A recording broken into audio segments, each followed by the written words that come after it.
Another Rui Lopez. Oh, again, I'm gonna look at the game of the white perspective. I didn't think what you don't have. Okay, Rui Lopez, a6, castle, bishop b7, classical line.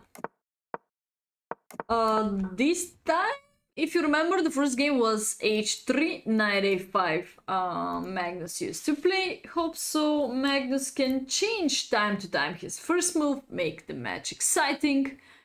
Or maybe they prefer to play like engine to the first line. So a4. Nepo tried to change something on the way. a4 is totally playable, c3 is playable, d3 is playable. I remember that also Magnus used to play d3 c3 system, d3 c3, 92. He used to play these long maneuvers, I think, time to time. Okay, so a4 is one of the most aggressive one because create a threat. Anti-marshal. d3.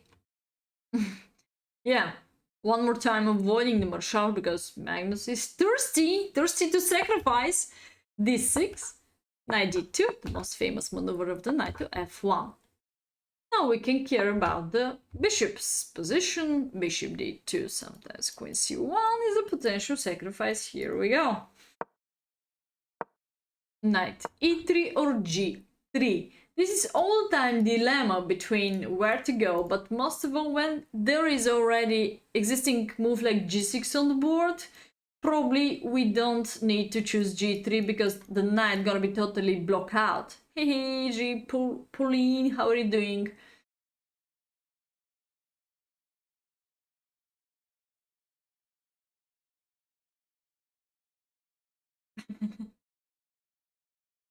Yes, we have knight e3 in this case, but also knight on e3, control f5, and trying to reach any good, suitable outpost. Knight e7, prevent that. Here. Okay, knight e3, knight e7, c4. Nepo, play like computer. c4, d takes c4, knight takes c4, knight c6. c1, pressure. Maybe Nepo is not really hurry up to occupy still this outpost, but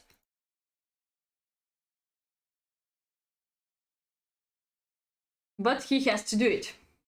What's mean that? Knight e3 automatic. He should go to knight e3 automatic.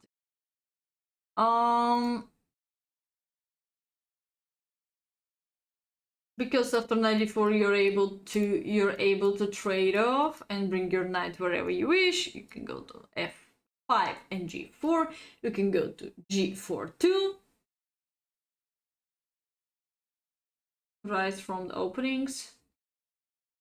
Explains plans that arise. Hey Harry. Herman Grooten wrote 2 books. Who is Herman Grooten?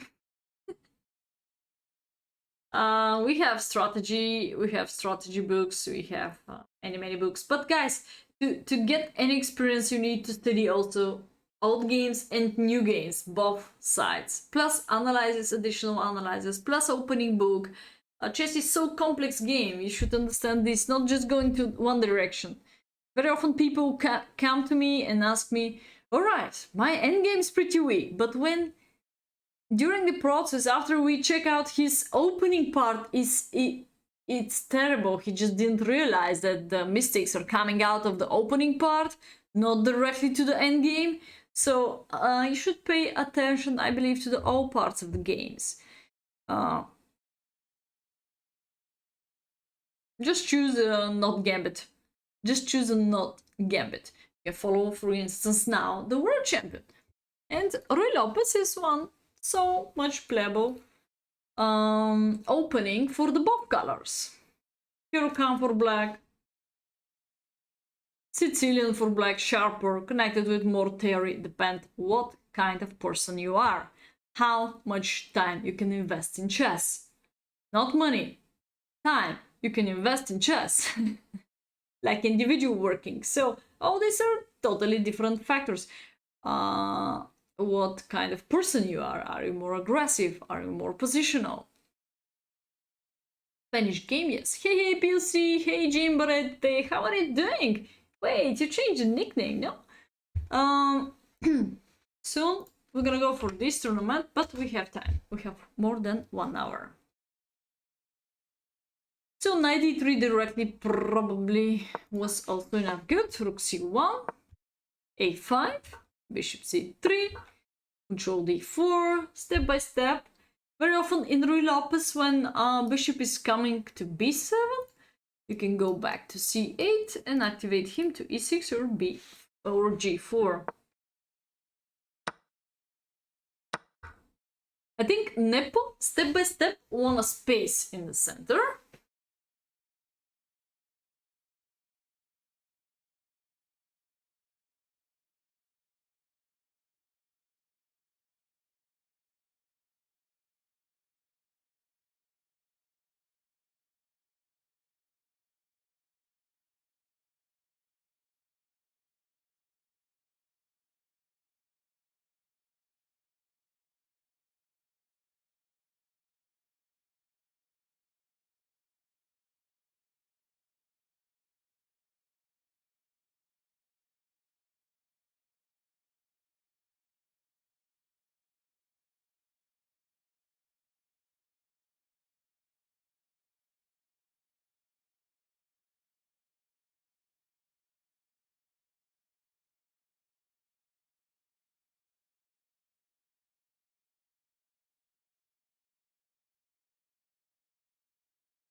Great. How are you doing? Jim Barrette. Grandmaster Barrette. Correctly.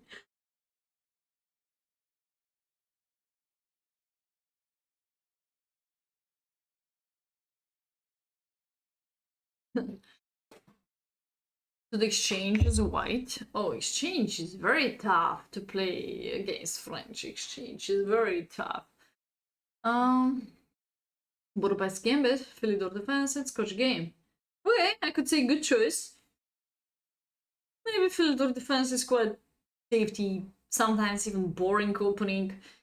So if you wanna do interesting exercises by your body, by your body on the board, you can choose anything else. You're working on nothing. You're working on your stomach and your eyes. Okay. So knight takes d4. This was the game. Knight takes d4. Queen takes d4. Nepo just activate the queen. Bishop e6. h3. c6.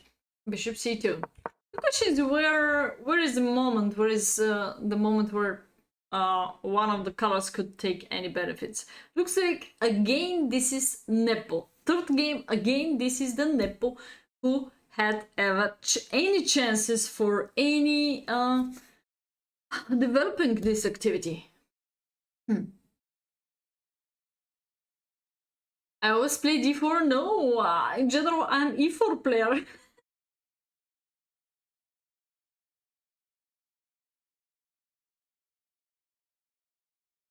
How to draw lesson. We just covered 5. We just covered 5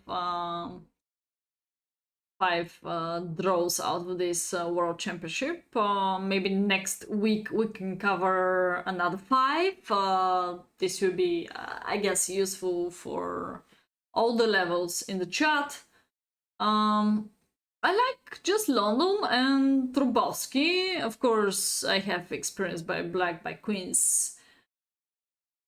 Queen's Gambit decline by Bishop G5 line is one of my favorite. Maybe I never play against you, but Catalan also is. I know many theory there by white side because I had a student before who only play Catalan. I play a lap into, well, depends of black, but not many people used to play Sicilian against me because they know my power. So, h3, maybe this is the wasting of time move. It's a window for the king, but look at that, it's a very boring.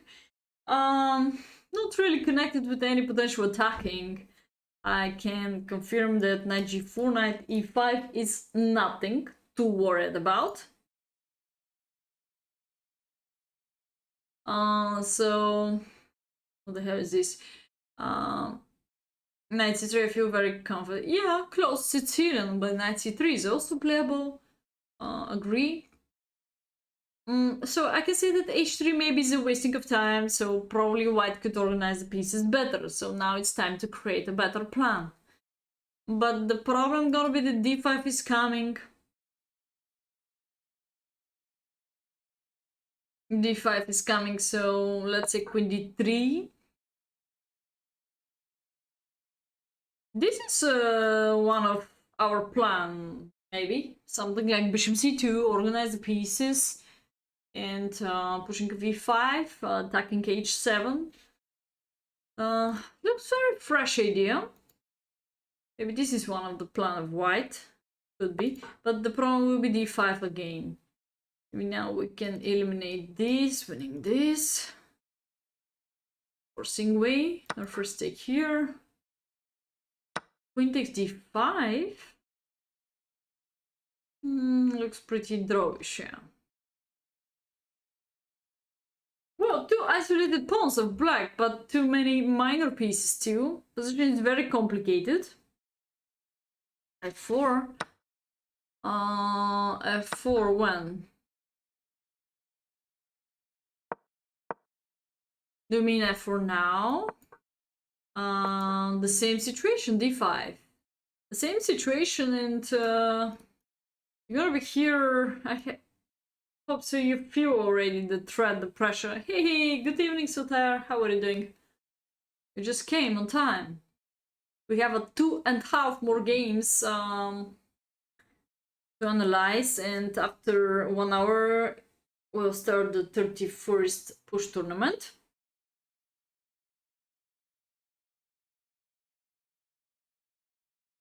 So d5 now is definitely dangerous. Even now, I'm gonna ask you soon what is doing the pawn on f4. Not really well placed. So d5. Anyway, d5 maybe. I'm not sure why Magnus used to play c6, but both moves here are playable. c6 and d5 or d5 directly.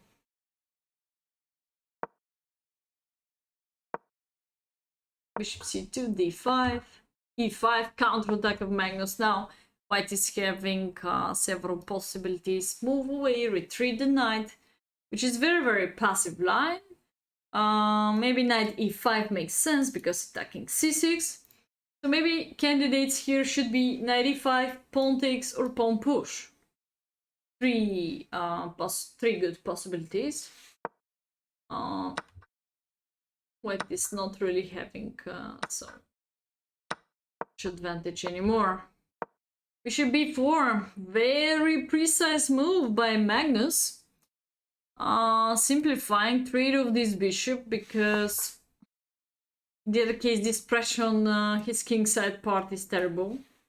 And now it's very drawish again. They simplify. Actually, the moment when they simplify, maybe this is the only one game where Nepo is not really having any advantage. King e2 maybe in between move, bishop f5, trade of everything, rook and game has to be draw. After they trade off the bishop followed by bishop f5. Trade of the rooks and so on. Doesn't matter to the rest how long is the game. It doesn't matter of this weakness because it's not really attackable because white is also having a weakness, and this is something like barrier, so black cannot really cross it by his king and get any activity. So yeah, Magnus should have won game 2. I think game 1 and game 2 totally deserve to Nepo. I think this is one of the most drawish game. In my eyes, game 1 and game 2, Nepo is the only one guy who had first the chance to win the game or to convert this advantage. I think the third game is pretty